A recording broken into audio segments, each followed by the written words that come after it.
Nigeria Liquefied Natural Gas NNLG Limited Liability Company is a huge Nigerian success in business administration and development. Its governance system and unique shareholding structure remains an inspiration to other Nigerian companies within and outside oil and gas sectors. Over the decades, this structure has supported the achievement of the company's vision of being a global company helping to build a better Nigeria. This is in addition to other critical success factors such as funding, transparency, accountability, sustainability, reliability, and disciplined delivery making.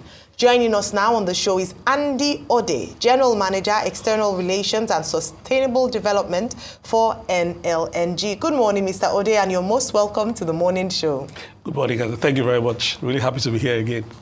Right, so I've given such glowing introduction to the success of the business of NNLG. So the first thing I'd ask is, what do you consider to be the secret behind NNLG's success? Well, thank you very much. So this year, NNLG is 35 years of incorporation and 25 years of steady and uninterrupted LNG production. A few things have been responsible for how we've been successful as a company. First of all, is the support we get from government. If you recall, before FID was taken for the best project, government was fully in support, owning 49% through the NPC. So through the regulators, we've received a lot of support and provide an enabling environment for the business to succeed. Secondly, we operate in an environment in the Niger Delta, Bonny Kingdom. You can't be talking about the success of NNLG today without referencing the environment we operate, where from the kingdom, we continue to enjoy very peaceful relationship, which has enabled the business to a large extent. And to that, I'll say thanks to the kingdom and special recognition and thanks to the Amenable of Grand Bonny Kingdom. Thirdly, we have a workforce that is highly professional, very dedicated. We can't be talking about a successful operation without referencing the professionalism that's exhibited by my colleagues, staff of NNLG. And I think to a large extent, if you step back, you reference the quality of shareholders we have. Our shareholders are very strong, are highly technical, and have been providing the kind of support we need and express a lot of confidence in how we do our business. So to a large extent, that has enabled the business. And I'm really happy to say that we're successful today because of these factors.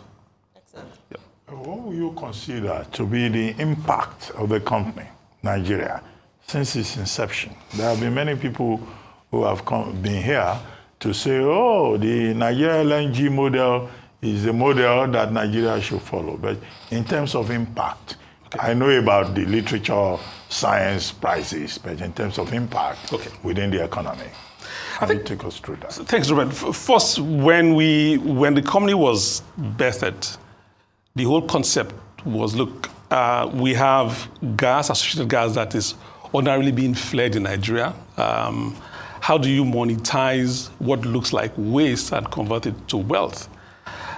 Between when we started operations to date, we have been able to convert over 8.3 trillion cubic feet of associated gas and monetized it. Now, that immediately translates from monetizing to really what has been the benefit. From inception, when we were over with the tax holiday, we paid over $44 billion in dividend. And I'll be specific now to Nigeria that owns 49%, dividend to the majority shareholder here, which is NNPC, that's coming to Nigeria as foreign exchange earnings to the country. But beyond what we do around payment of taxes and payment of dividend is what we're doing in our communities and in Nigeria in terms of corporate social responsibility. Today, if you go to Bonny, and we're proud to say that with support from the kingdom and to a large extent other operating companies on the island, Bonny has power that is 90% availability of power on Bonny Kingdom. That again means a lot in terms of driving the economy. But let me step out and look at what we're doing in the national space. We have had a series of national CSRs. The one that is currently ongoing, I'll speak to, is the hospital support program, where we have identified 12 teaching hospitals in the 6 geopolitical zones of Nigeria, fully funding and improving infrastructure in those hospitals. We're seeing results because, to a large extent, I'll give you an example, in the Just Teaching Hospital, where waiting time used to be about 1 year or 6 months to carry out a procedure, and now it's 2 months, 3 months, or even less than that.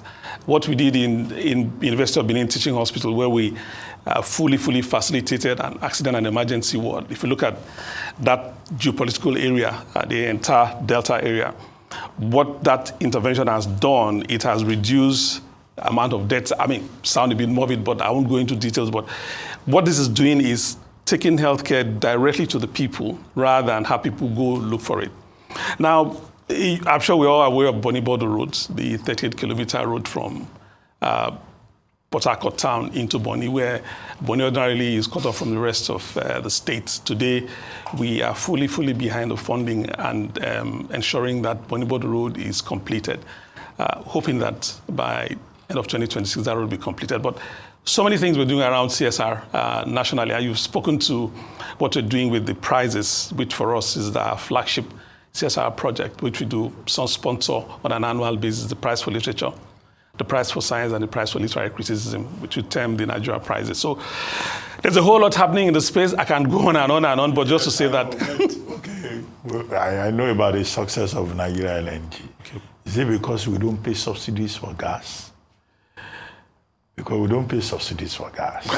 So that gives Nigeria LNG, good market. Okay.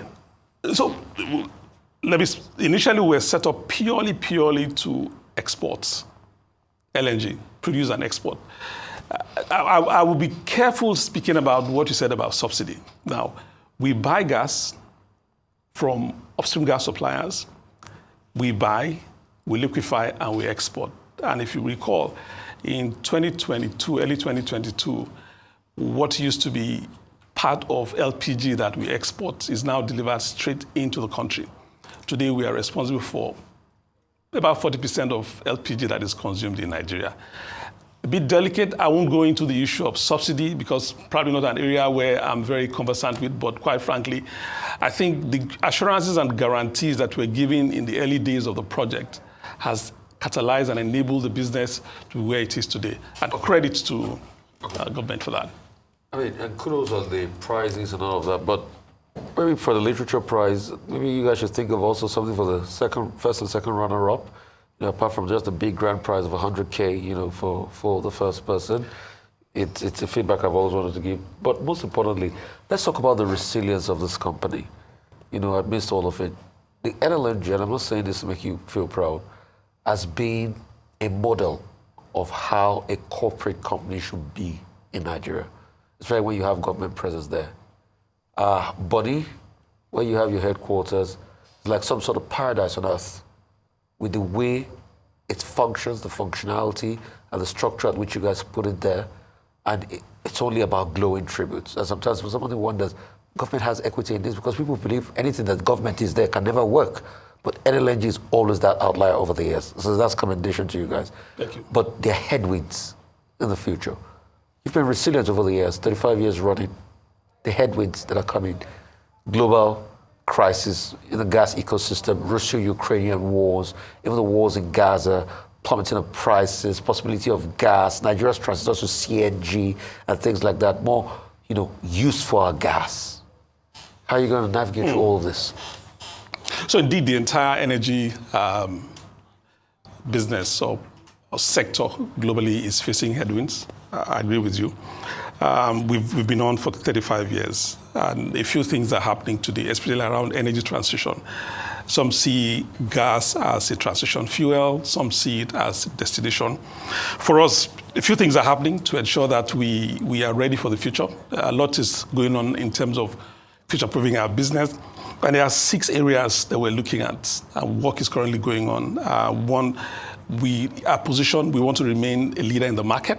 So lots of work going on to ensure that one, our resilience to remain in business and our ability to look far into the future. We maintain that and we contain whatever challenges we face. Secondly, there are opportunities in this business beyond just remaining where you are.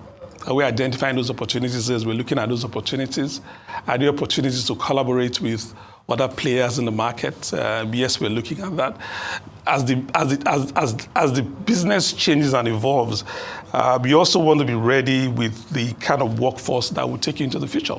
So there's a people aspect of what we're doing today to look at readiness of our people for the future in terms of skilling and upskilling talents within the business. Again, that shows that, look, as you look ahead and you look forward to deal with these issues, there's also an area having the right people and identifying the right technologies. So as business grows, it becomes you're looking at more efficient way of doing business. Are we looking at that processes, either the way the plant is run, to contain the level of emission that we have in the plant? Yes, that is going on. Again, to be more competitive.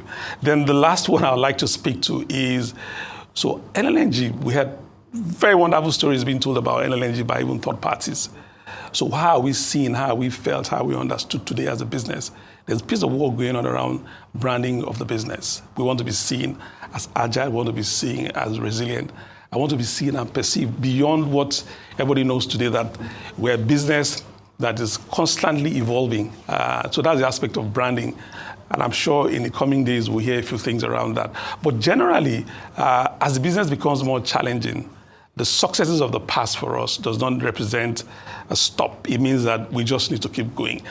I mean, this country took a decision to take an FID for NNLG in the military regime. How did it happen? The same country decided to support this business to start producing LNG in 1999. How did it happen? In spite of all the challenges, we keep going. And of course, you talk about the LNG model. Very clear shareholders agreement. They all came together. When your objective is very clear. The respect for the agreement, that's really exciting. So that leads me to the last thing, which is very important. The governance is very key, the way the business is run. With very strict rules about what we should, what we shouldn't do. There are boundaries to enable the business operates without being interrupted by even shareholders. All right. Yeah. Okay, so very quickly, what are you doing about growth, right? Especially in the light of the expansion project, Train 7. So yeah, Train 7 is expected to help increase our production from 20 million tons per annum to 33 million tons per annum. What that is doing is that we'll produce more gas, we'll have more LNG for export, and interestingly, more domestic LPG when we're done. So what we're doing with Train 7, there will be increase in capacity, but long term, the business is also looking at opportunities to ensure that we remain resilient, we remain focused, and value to Nigeria, value to country, and value to customers remains. Okay, quickly, what's the next phase for the prizes? In literature, in science, in journalism? I see you added a prize in journalism. How do you build on the 20-year legacy? So the prizes are 20 years this year. I think for us, the key thing is continue to reward excellence in writing, continue to encourage innovation, to ensure that problems or challenges we face as a country, we ameliorate those problems through inventions and research work. But most importantly, we would like to see the impact of the prizes felt beyond the shores of Nigeria and Africa. They've been termed the best prizes in terms of prestige in Africa. We want to see the prizes recognized, appreciated beyond Nigeria and beyond Africa into the world. And quite frankly, a lot of conversation is going on. If you have winners recognized, why wouldn't they also see them as people who should also benefit from national honors? Well, thank you very much, Andy Odey. Great delight to have you on The Morning Show.